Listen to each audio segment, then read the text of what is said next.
Hello fellow Monster Tamers, we're ending 2022 and I wanted to do a recap of some of the games I've covered on the channel and have played offline as well, with some soft rankings of 9 or so Monster Taming games I've played in 2022. If you enjoy the content, please make sure to like and subscribe and let's jump on in. So unfortunately, Temtem's at the bottom of my list for all the games I've played this year.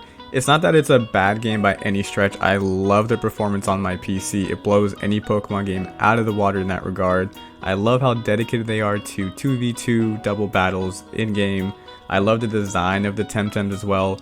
The overall gameplay and story for just single player / co-op, not playing online against other people, just didn't quite do it for me, but this is a massively multiplayer online role-playing game developed by a Spanish development studio, Crema, and published by Humble Bundle. It was released January 21st, 2022, available for Switch, PlayStation 5, Xbox Series X and S, and for Microsoft Windows as well. The game overall was a little bit too grindy for me and too tedious, and I felt like going into it that was conflated with it being difficult. I always kind of struggle when games are just grindy and tedious and not actually hard to play through. But to be fair, I'm only like 70% of the way through the game. Maybe it turns around and I'm really excited to get into PvP. So I'm hoping that finishing the game, playing through PvP will change my opinion of it. But as of now, out of all the games I've played so far, it's the one I've enjoyed the least, but I do hope that changes in 2023. Coming in at the 8th spot is Pokemon Legends Arceus. It's a 2022 action role-playing game developed by Game Freak and published by Nintendo and the Pokemon Company. I'm sure you're familiar with this game. It changed up the Pokemon formula quite a bit, and it was fun, but overall felt it was like lacking and empty at times. I do think it's actually a better game than Pokemon Scarlet, which appears higher on my list here just in terms of how I enjoyed it. I do think this is a better game overall, but I didn't quite enjoy it. I wish it was a little bit more towards the end game. I feel like, again, it was a little bit vast and open and they could have done a little bit more with it, but I do think it's a great stepping stone to what Pokemon can be and what hopefully comes next. There are just some other games on my list I enjoy a little bit more, including Pokemon Scarlet, which we'll talk about in a little bit, but don't let that fool you. I definitely recommend checking this one out. I just play a lot of monster games, so there's a lot to compare to, but still a fun game. Changed the formula up quite a bit. Just let me down because I had really high expectations for this one coming into it. In 2022, I was finally able to play Digimon World DS for the first time ever and complete it. It cost a lot of money, so I'm happy I got it as a Christmas gift the previous year, but it's just so much fun. I was looking into getting into more Digimon games, and I do collect Digimon games, and when I was a kid, this one just wasn't on my radar. I wasn't playing anything but like Pokemon on my DS at the time, and I'm really fortunate to have played this one. It's also very grindy, but I didn't mind it. I feel like grinding is part of the Digimon mechanic. Digimon World DS, also known in Japan as Digimon Story, is a role-playing video game for Nintendo DS developed by BEC and published by Bandai Namco Games.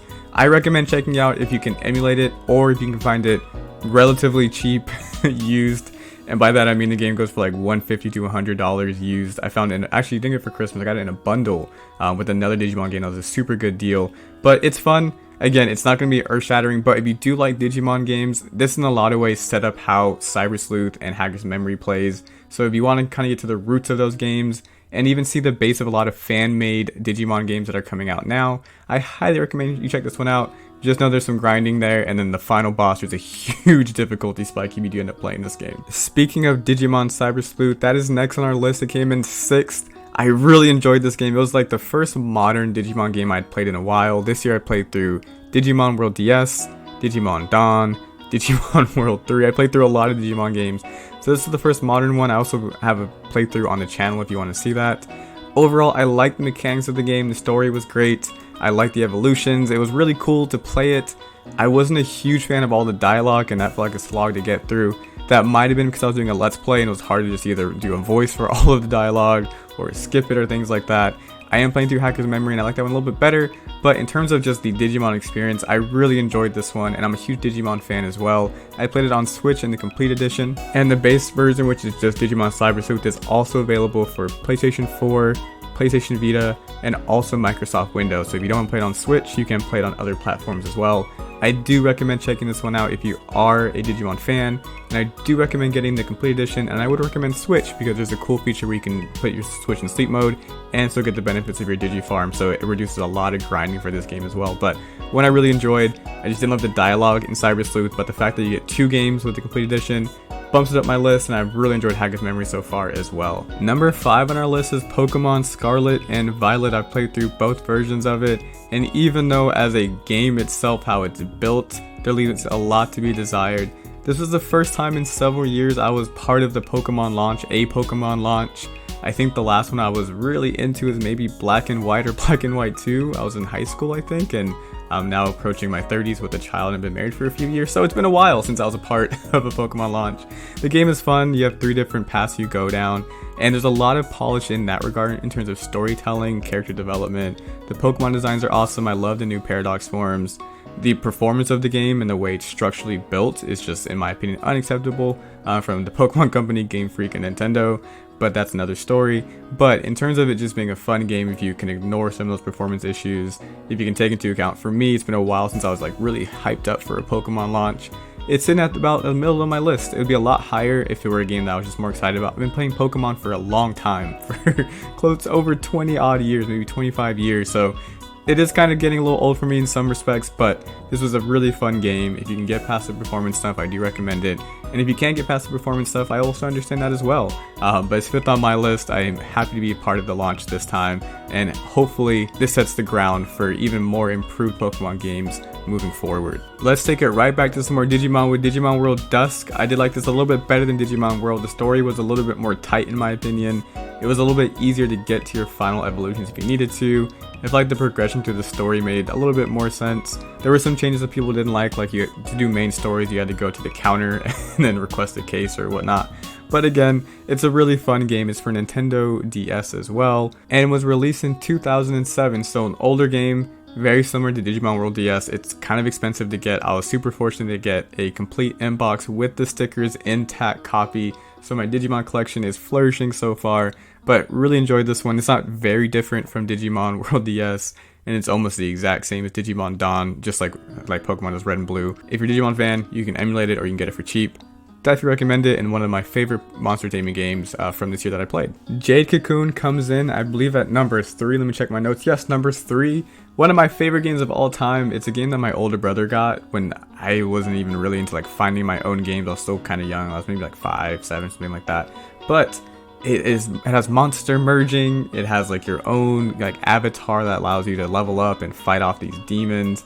I believe Studio Ghibli is also involved in the creation of these monsters, and it was my first ever JRPG game, and it's stuck with me ever since. I replay it every few years. It's a 9-hour game at most, so if you're ever doing a marathon stream or just want something really quick to get through, it's a lot of fun. There's a lot of emulation support as well, so you can do randomizers and all kinds of different things. But I play it every now and then, and I always enjoy it. It's super short. It's a fun monster taming game, kind of like Shin Megami Tensei in a lot of ways. So if you haven't played this one, you can maybe find it for cheap. Again, this one might go for a lot actually now I'm thinking about it if you were to buy it used. So emulation might be a route you want to go to, or if you're into collecting PlayStation 1 games, this is a good one to pick up because it's kind of obscure and it's a great monster taming game. Coming in at number 2 on our list, might be surprising, but it should not be surprising it's on our list, is Coromon. One of my favorite indie games of all time. I really hope they make a physical release of Coromon because I really want to add it to my collection to go with my Swarmy and all the tons of assets and content I made for the game. I've really enjoyed it. It's been a lot of fun diving into one game for the year and really growing alongside the game and the community and help influencing the community in some small way, and that's been an amazing experience for me. I've said so much about Coromon, and the last thing I want to say about it is thank you to everyone who's been a part of the Coromon community and the Coromon team themselves, and just couldn't have the year I had on YouTube without it. So a huge shout out to that team, to the game, and if you haven't played it already, please pick it up. It's on sale, pick it up. Last but certainly not least is Digimon World 3, which was released in 2002 and I completed for the first time in 2022. This is the game that got me back into retro gaming, into collecting retro games with my little brother, and for that I'm very thankful to the game. But it's the one game I remember as a kid, more so than any other game, that I didn't beat and I really wanted to get through as an adult.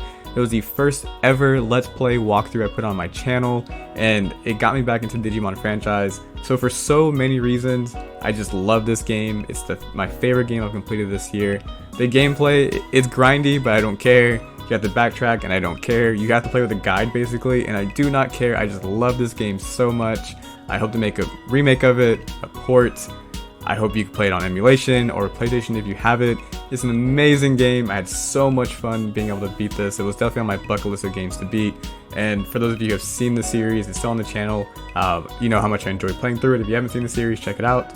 And just very thankful that I played this game and beat it in 2022. And a side note, I actually had to play through my physical version that scratched, and then after I found a recovered and save deleted emulation file, I was able to complete the playthrough. So just so much history with this game that I had to put it in the top spot. And that's how we're wrapping up our 2022 on the channel. Again, thank you all for the support. I just appreciate it so much, and I'm so thankful for all of you who watch these videos, subscribe, comment, like. It just means so much to me.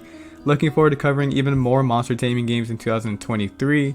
And I hope you guys have a great new year. Hope you had a great year. This will be the last video for the channel this year, and we'll see you next time. Alright, bye.